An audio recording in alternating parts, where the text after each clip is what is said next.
get drunk from? So, not alcoholic aperitif. Come on. This is George's excited. Yeah, awesome. Everyone can pour it into George's. We're gonna try it. We're gonna try it straight up as a shot, but try and save some in your glass. Don't worry, don't let us go. It's not alcoholic. And then I'm gonna come around and top the rest of your glass up with a bit of tonic water, so you guys can try it as a spritz as well. You will be trying vodka and gin after. So, fun fact by EVERLEAF is that last year a third of pub goers had non-alcoholic drinks. So for you guys, yeah, that's a lot. Did they get any takings from this pub? Yeah, not in this pub. Yeah, non-alcoholic gins, non-alcoholic beers. It's quite a bey category now. But what you guys want to avoid the most is people not just having a glass of tap water, because that means you're making zero money. Yeah. That is bad.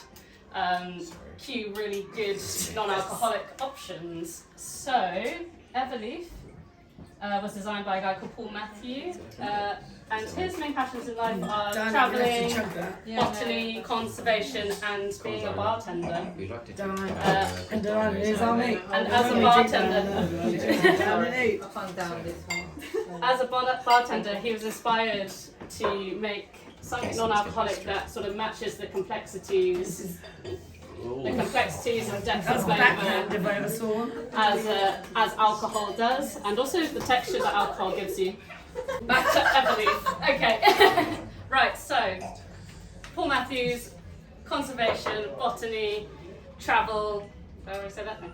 And being a bartender. His main passions in life. He wanted and didn't. Well, he basically didn't believe that there was any non-alcs that sort of matched the complexity, depth of flavour. Like lasting like aftertaste you get from alcohol, the texture either. So that's like sort of the viscosity you get in your mouth. So he was like, I'm going to make one. So using his experience in botany and travel, he basically travelled the world and found the most sustainable and interesting ingredients he could, and used processes such as macerating, brining, distilling, enter more ways of taking flavours out of things. Anybody, macerating, fermentation, distilling, some other things, muddling, and to make a range of basically non-alc aperitif that don't mimic a gin or a vodka or a rum or a tequila. They're just their own thing and have their own flavour profile that basically are important to different biomes of the world. So you guys have mountain. There's also a couple of his other lines which are called marine, which is based in the ocean, and forest, which is based on kind of earthy forest floors.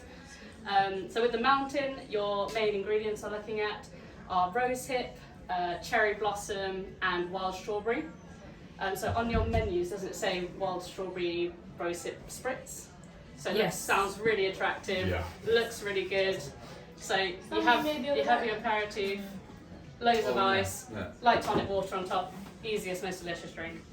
And this one in particular, it's really aromatic and it's really vibrant in flavour. And I think you'll agree when you try it, it is almost like that lasting finish, and the mouthfeel you get from it is like drinking alcohol. Whereas a lot of non-alcs are quite light and thin in style, and you sort of lose it. Yeah, exactly. Bitter taste, isn't it? So usually non-alc brands, to achieve any weight to their non-alcoholic liquids, they'll pump a lot of sugar into it.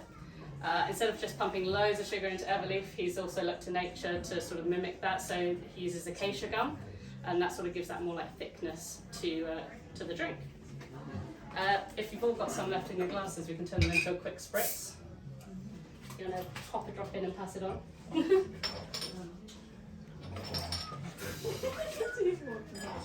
want to try the spritz or taste like really boring? George, you're not looking like you're If he enjoying it. doesn't want This one's meant to be the one you love. He doesn't like fizzy drinks. Do you have anything still?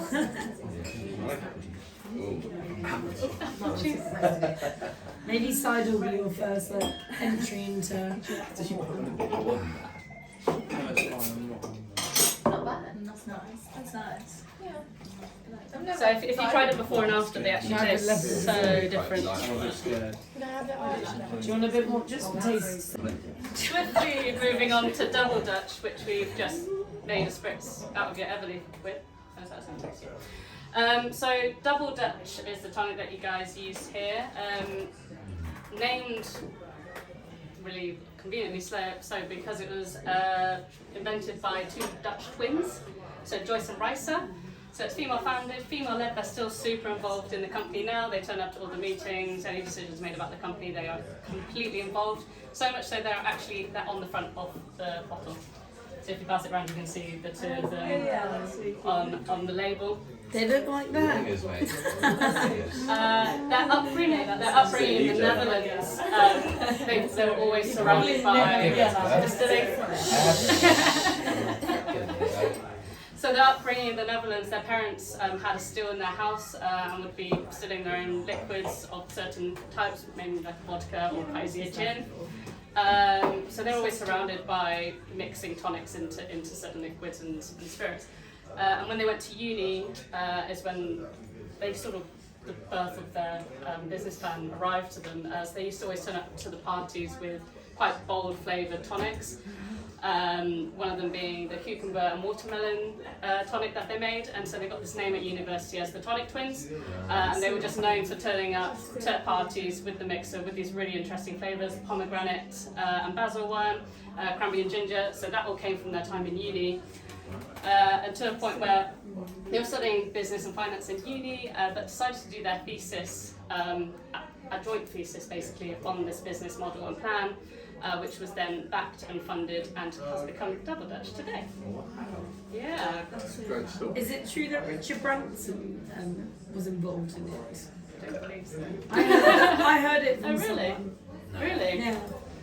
Let's throw some rumours in. yeah. Let's get on the rumour mill. Yeah. All the ingredients put into any of the tonics are completely natural, and so literally have sell-by date because it's a natural ingredient. It needs to be used. The sooner it's drunk, the better the flavour profile is. As simple as that. And really, they have like a really gentle bubble to them as well, which is just a lot more pleasant to drink. Any questions on Double Dutch? I know it's quite a quick topic to cover. No?